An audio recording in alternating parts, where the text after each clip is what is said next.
Hi, I'm Malika Bilal filling in for Femi OK, and you're in the stream.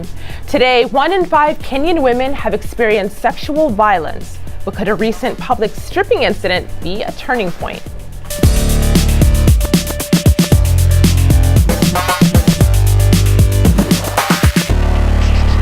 Our digital producer, Omar Bazar, is here looking out for your live feedback, and I know you've had quite a time of it going through some of the tweets that we've been getting. Very interesting ones, actually, that have come in. But most importantly, this has been a story that our community has pitched to us time and again, insisting that we do a story on it. Look at my screen here. Daisy tweeted in saying, the Kenyan woman stripped for her dress code. This would be an interesting conversation. We certainly think so as well. So you can join this conversation still if you're watching at home by tweeting us using the hashtag AJStream, and we'll get to those tweets during the show. Now, as Omar mentioned, we'll get to Kenya in just a moment, but first, we're always monitoring important hashtags. So here are a few that caught our eye.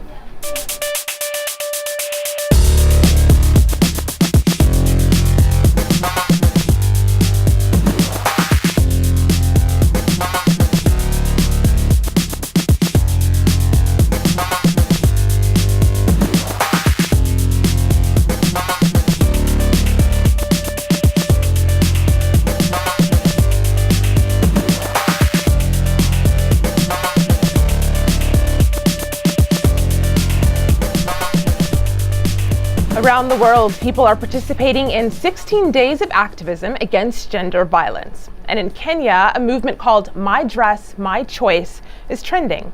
The campaign began after a woman was stripped naked and assaulted in public for being, quote unquote, indecently dressed. Since then, at least 2 more stripping attacks have happened and were posted online. In a country where sexual assault is rarely reported, many are fighting back. Women marched defiantly, saying what they wear is their choice. But those recent protests have also attracted people on the other side in Nairobi, mainly men, saying women should not dress provocatively and should adhere to African cultural norms and religious code. The police have formed an anti-stripping squad, and the government has vowed to prosecute anyone involved in stripping or posting videos. But with both sides firmly standing their ground, where does the debate go from here? Well, to discuss this and much more, we're joined by Naomi Maura. She is founder of the Flone Initiative, an organization that promotes social reform in Kenya. Betty Waitherero is a writer, producer, and human rights activist in Kenya and runs her own blog. And Robert Alai is a Kenyan blogger and started the hashtag Nudity is Not My Choice. Welcome to the stream, everyone. Now, I want to start on my laptop with the video that's at the center of this discussion. We thought long and hard about whether to show this video, but we decided it's important to see what sparked this debate in Kenya, and a warning to viewers who may find this material disturbing. You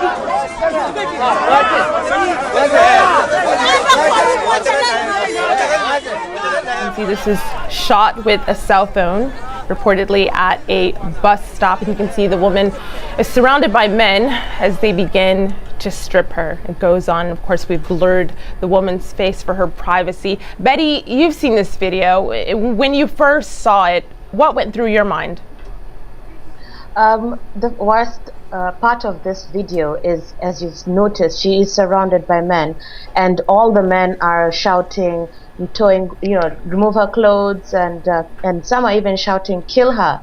And there's only one fellow who's saying, leave her alone.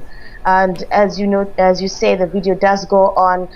One man goes as far as trying to kick at her. She is desperately trying to get out of that situation, and it's cutting to me and very frightening. It's quite a threat to my sense of security in Nairobi. Naomi, I'm curious what you thought, if your thoughts echo those of Betty's. Did this resonate with you at all? Has this happened to you? Yes. When I saw the clip, I thought, oh God, not again, because this is not the first clip that has been circulating online.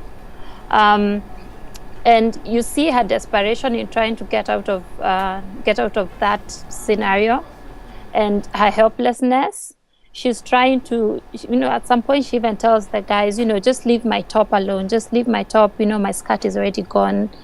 And that level of desperation is scary. It's unfortunate. And you said that this is also something that you personally experienced, not to this extent, but can you tell us about that? Yes. So I was in my hometown. I was just in t-shirts and jeans, and a guy said hi, but I didn't even notice. And then the next thing, I felt somebody just grabbed my t-shirt, and I was able to call out to my uncle who came, and then the guys just disappeared. But when I saw the first clip of these incidences, that's when it really hit me what would have happened if I wasn't in my hometown. So one of the things that are really disturbing about this is that there are a lot of people who actually express support for these kinds of attacks when they do happen. I mean, that's sort of been the thing that threw me off for the most part. We have somebody who tweeted in, Hussein here, saying, I am in Kenya and I support the stripping action. If the Virgin Mary dresses decently, why not them? Respect yourself. Now, Malika, I know this is one of the tweets that you cringed at because I actually loved the response that you posted in a form of a question saying, thanks for commenting. Would the Virgin Mary also have supported stripping the woman to make that point? I thought that was actually a perfect response. Thanks so much. But Robert, what do you make of the fact that, with many crimes, people commit them in secret and they know they're wrong, as opposed to this attack, these kinds of attacks where people actually are openly advocating for them? What does that tell you about the situation in Kenya, basically? And that's a very good question, because that's what's happening with Kenya, is that people don't believe in the justice system. From the police, you just realize that our police boss resigned today, because people don't have confidence in the law. But I don't advocate for the stripping of women. I don't advocate for the harassment of women. The violence on gender violence of any kind is very wrong. But we also have to be aware of the fact that feminine victimhood is a very big industry. Very many people would like to jump to the fact, and get their name out there just because they've seen a woman, being done something negative, being harassed. And then they would like to further their career from that. Many initiatives, many women organizations came with that. But we even have a gender ministry, which is just so focused on women and not looking at the bad things happening to the young boys, the men who are being raped every day in Nairobi. Nobody's talking about them. So I think Robert, I have to interrupt you because you said a phrase that I hadn't heard before, feminine victimhood. What is that in your view? Female people who like to jump to use the victim, the female victims to further their agendas. I think and that's the thing, Robert. You cannot even define this term that you came up with, because you made this up. Yeah, there's no such thing as feminine victimhood or industry of feminine victimhood, and that's why you cannot even define it. It's very good we that should be specific. Naomi, it's very good that this. Naomi, go ahead. I think we should be very clear that these are criminals. We should not try to justify the fact that there is female victimhood. There's nothing like that. These are criminals who are using dressing as a justification to cause physical and emotional harm on another human being. It's not, we should not transfer it to the woman and say there's female victimhood. So we are putting it back to the woman, that when actually it's just male who are criminals. Exactly. It is just it's just an extension of the culture of blaming victims, blaming the slut shaming, or whatever you want to call it. You just want to blame the person who ends up being the victim in this situation. If a man was robbed, if he was robbed and left naked, you would not blame that man for being robbed and left naked. These women are being robbed, they're being sexually harassed, they're being sexually assaulted in the streets of Nairobi. They end up being naked, and you call it female victimhood. It's nonsense. It's utter nonsense.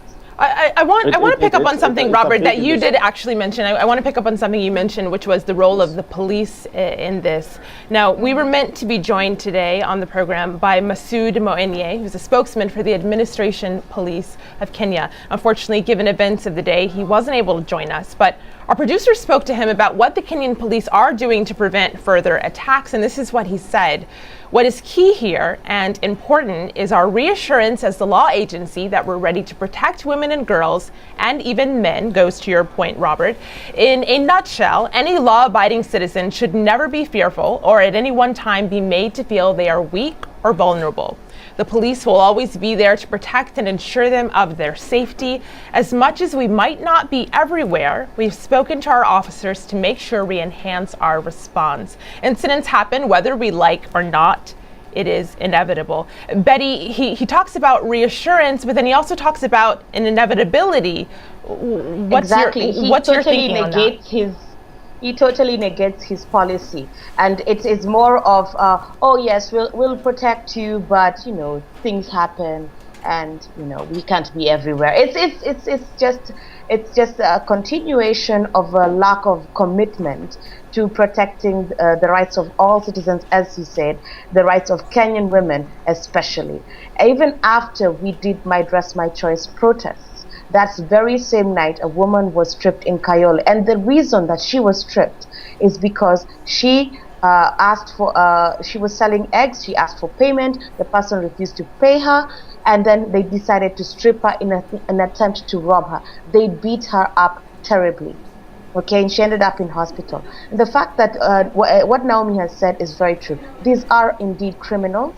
This is a plan among a gang of men to target, harass, rob, sexually assault, and leave women completely destitute, completely naked, and completely humiliated. And if the police themselves do not want to treat it as such, then what recourse do women have?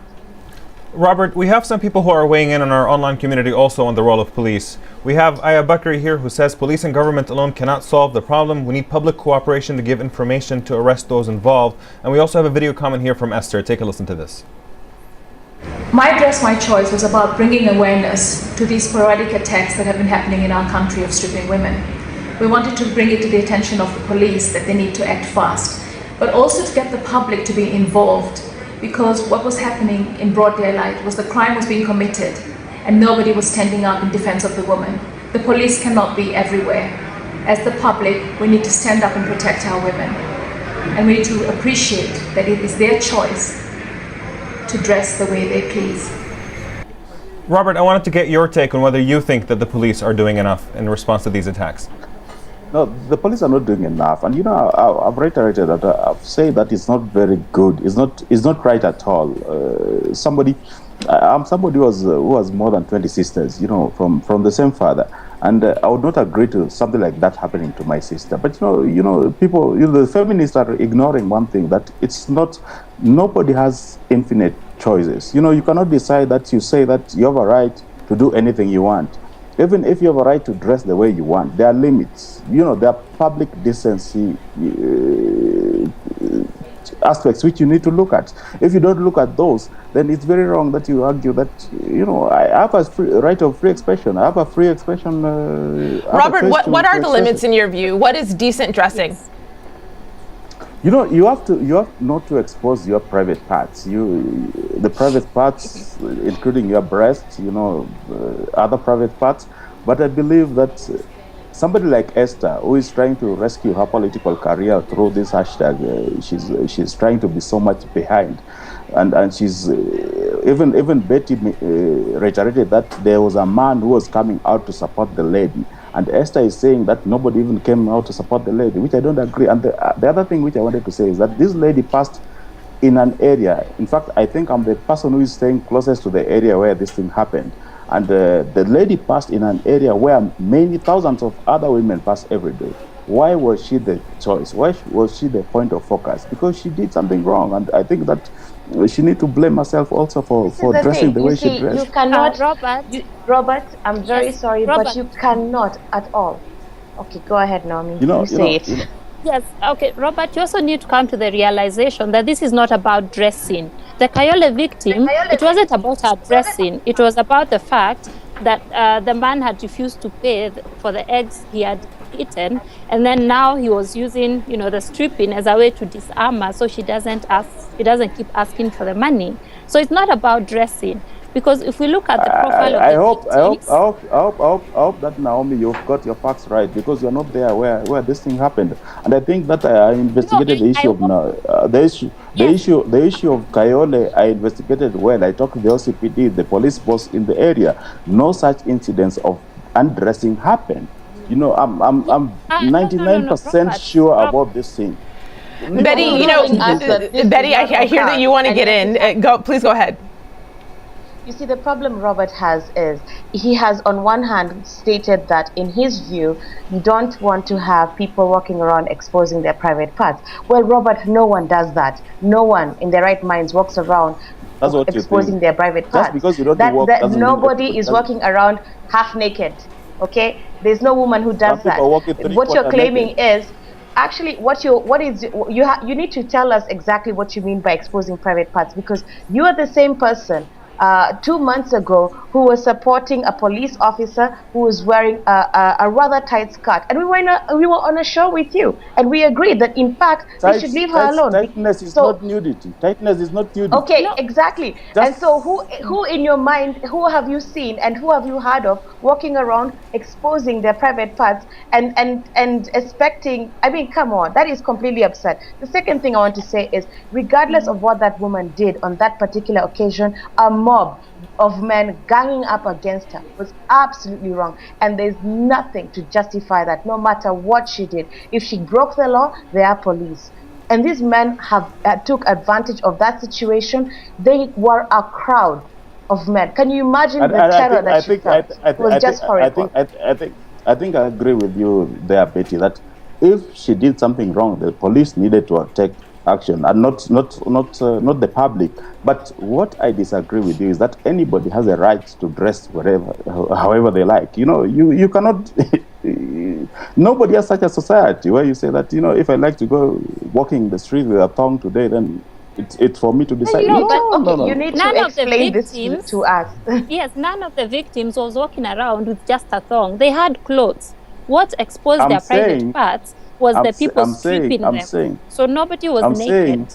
I'm saying that the advocacy here, that you want to dress the way you want, is very wrong. That's what I'm saying. So let me narrow it down for you, Robert. Your problem is the idea that women can choose whatever they want. That idea of women having choice. That's what Betty's narrowing it down for us. And actually, as you do that, Betty, I pulled up on my screen here. This is the hashtag that Robert started. It is "nudity is not my choice." And there are several people who have used this hashtag. You can see it on my screen here to agree with basically his point of view. This is Robert, who says, "Dress to kill and you will be undressed to shame. Just be decent." He uses hashtag "my dress, my choice. Nudity is not my choice." But Omar, I know, of course, other people are using other hashtags online, and you're getting a lot of comments. We're getting a lot of comments, actually, people who are jumping in on that point that was just made. We have Joe here who tweets in saying, "Robert thinks female victimhood is such a big industry. Does he think it's as big as male privilege?" We also have this video comment here from Kim. Take a listen to this. Of course, there is no justification whatsoever to strip anyone because of their mode of dressing. I mean, everyone has their choice and their freedom to dress, of course, decently. If anyone thinks decency is by any way regulated or enacted in any law, they should, of course, inform the law enforcement agencies that exist to enforce the law. Betty, are you under the impression that people are just not familiar with what, like there are public decency laws in virtually every country. There are certain things that you can't do publicly and still, just do whatever you want. Is there a lack of understanding of what these laws are in Kenya? Of course, people do know what the laws are. The law in Kenya states clearly that there's a penalty against exposing yourself in public. It's actually a criminal offense. But more importantly, the idea, and this is where our culture comes in, the idea that you'd walk around exposing your genitalia is completely absurd. Okay, and that speaks to the first half of nudity is not my choice. The problem that these particular gentlemen have is the idea that women would choose. And they would choose to either wear a hijab or buibui, or they would choose to wear a mini skirt and tight clothes. That idea really offends these men. And that's what the problem is. Robert, I want to give you a chance to explain. That's what you wish that offends us. You know what offends us is that you want to decide to be allowed to wear whatever you want. That's exactly what I was saying. Thank you for agreeing with me, Robert. It's not you're possible. Saying that we should be allowed. We are already allowed. We are not seeking permission to wear what. Nobody allows you to wear whatever you want, wherever you want. To want to walk with a thong in the street. Even the women who are demonstrating, they were demonstrating, supported mainly by who? I don't know how to mention, but you didn't have any support there. And most of the public, even the women, were coming out and saying that they did support you. Of course, Robert, there were hundreds of people on the street in that protest. Robert, of course, you're not the only one who thinks this. And so I actually want to play a clip, a Kenyan MP. He's speaking to Parliament November 18th. He has similar views to what you're saying, Robert. I'd like you all to have a listen to this.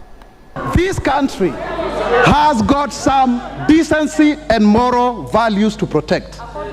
There is no way you can say that the onus of self-restraint is only on men.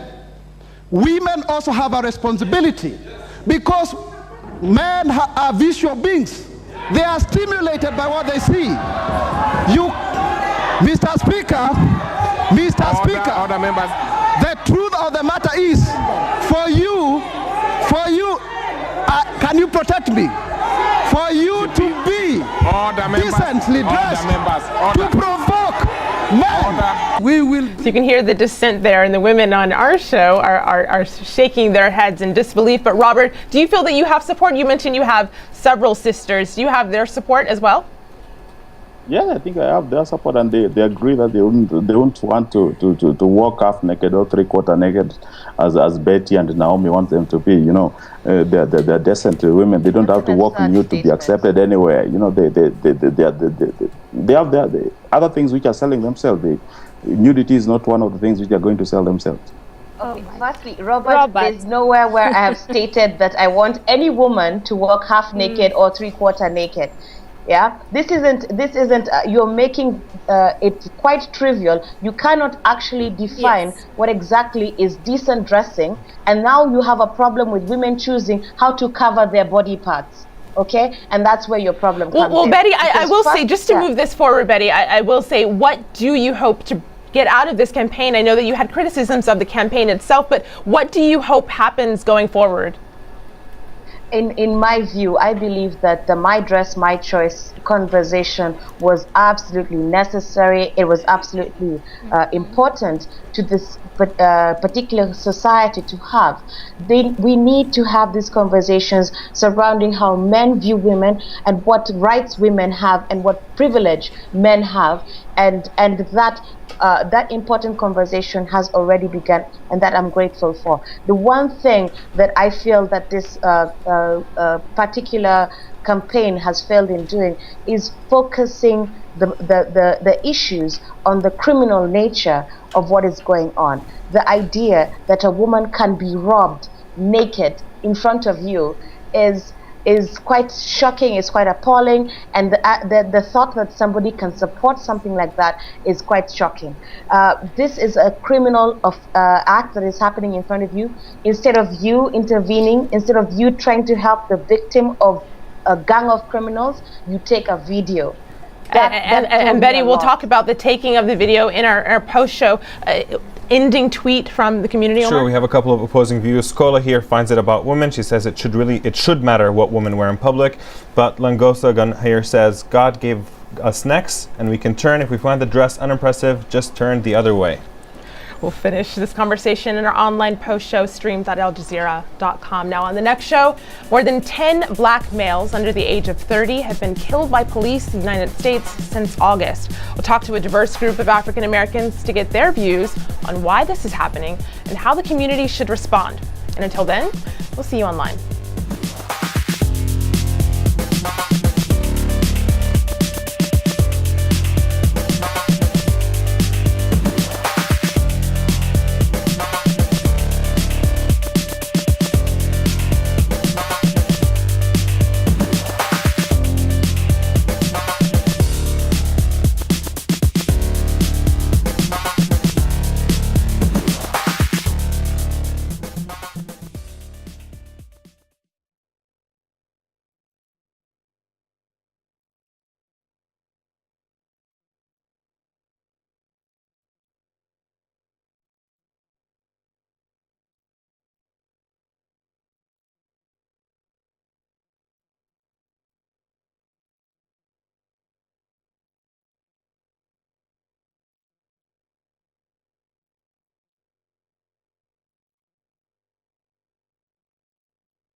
Welcome back. This is the Stream's online post show. We're discussing gender violence in Kenya. So let's get right back to that conversation. Just before we headed into the post show, Betty was telling us about the videotaping basically that happened. Not so much video because it's happening on cell phones and grainy pictures. But I want to show this tweet, Betty. This is from Digital Humanitarian.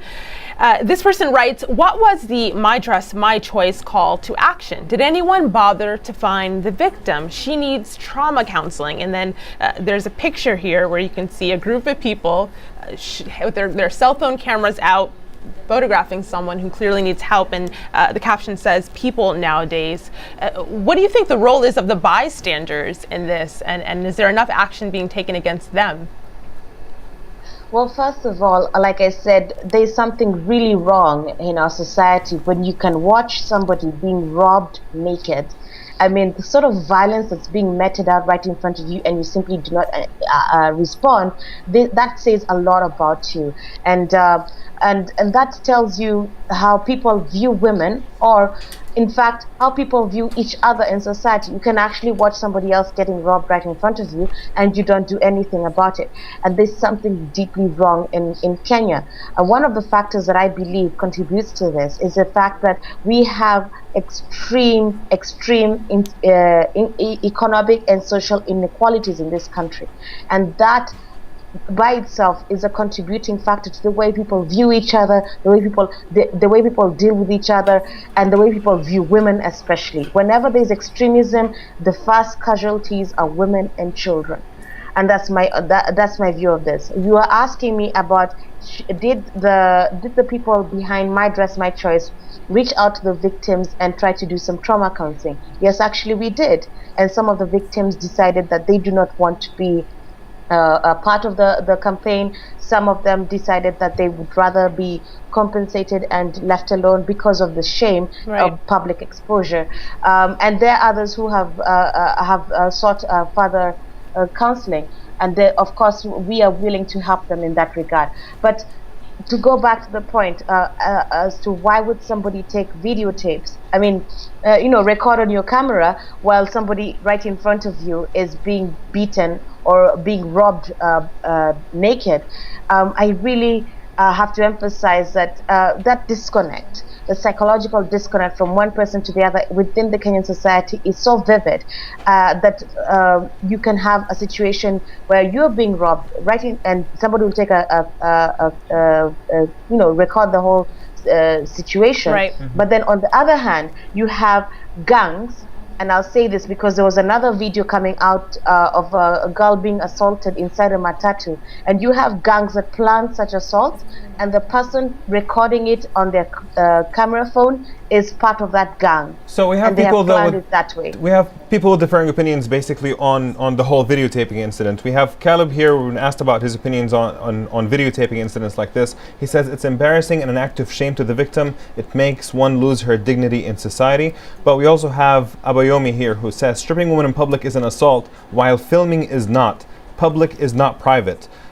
Naomi, can you think of incidents where maybe actually the act of taping ends up bringing attention to this and possibly maybe lead to the perpetrators being held accountable because there has been taping of the incident? Do you see any positive coming out of filming incidents like this? There has been a lot of negative, but a bit of positive as you have said, because in the in the video clip, the one Betty has mentioned of the girl being sexually violated inside matatu, then the video clip led to the matatu being arrested, and then luckily the victim came out and confirmed that was the particular matatu that where the incident happened.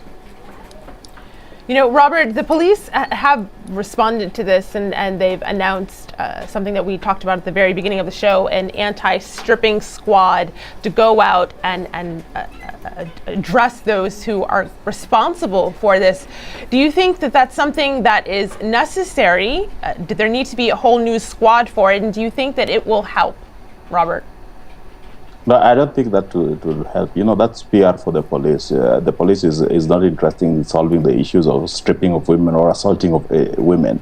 As somebody, I'm a very big advocate of, I don't advocate for gender harassment or gender assault or assault on any woman. I work with many organizations, including Coalition of Violence Against Women in Kenya, to support women who are being harassed because of my influence in the society. And I have even 3 court cases against me by men who thought that I invaded their marital space by taking their wives whom they were assaulting at home and taking them to court for protection. So I have those, but I believe that the police is not going to solve the crimes in Kenya or the crimes against women by having a special team. So what will solve it? What will solve is that every one of us knows that we have proper decency, where we have at least a basic decency policy for the country. The issue of national dress should come back, because the problem is that we can say in Kenya that once what is the mode of decency in Kenya? What do we call decent in Kenya? It is not yet well defined, and that's a problem. I agree, but again, every one of us must come up and say that even if we find something wrong with somebody, we don't have to take it upon ourselves to decide on who is wrong, who is right. Just like mob justice is wrong in the case of robbery, where robbers are being killed every day in Nairobi, it is also very wrong to strip women naked or Robert, I think you'll find agreement on that. So we have different suggestions actually on how to deal with this issue moving forward. We have Iminza here who tweeted in saying the government hasn't really done enough. It is a shame women have to lodge complaints through social media and protests for the government to take action. But we also have here Mr. Will Bill who tweets in saying handing out free taser guns to women is the way to go. If the police won't prosecute, then arm the women. Betty, do you think this is a realistic thing to do, to focus on women's self-defense effectively at this point?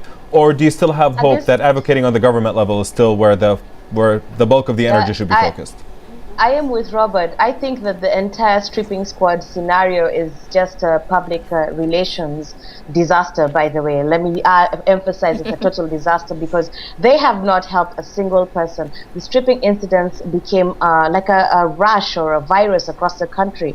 You had stripping incidences in Mombasa, in Eldoret, in Kisii, in Kisumu. It just went on and on and on. And this time, it's going on in a very public manner, because you have people recording it on their camera phones, taking photos, the media picking it up, and no one takes it seriously. So yes, if it's going to help these women protect themselves from being violated so publicly, from being beaten in such a manner, then yes, give them tasers, give them martial arts training, give them knives, guns, whatever they need to just get out of that situation. Yes.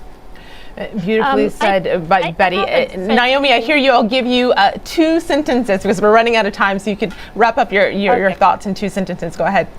Yes, I have a different view. I think we should advocate both at the government level and also at the individual level, because even if you arm a woman and the government has not empowered the police to take care of the case, then you're still not going anywhere. There'll be no prosecution and you're left back to square one. So I think we need to advocate for both levels, both government and personal responsibility.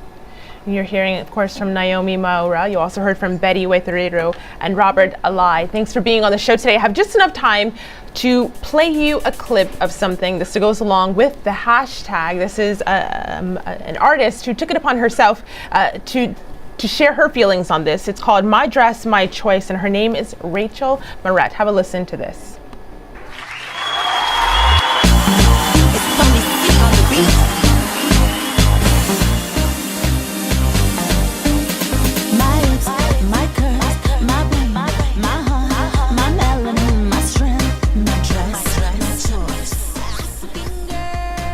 Sure, the song itself will spark conversation, and you can continue that conversation online using our hashtag AJStream.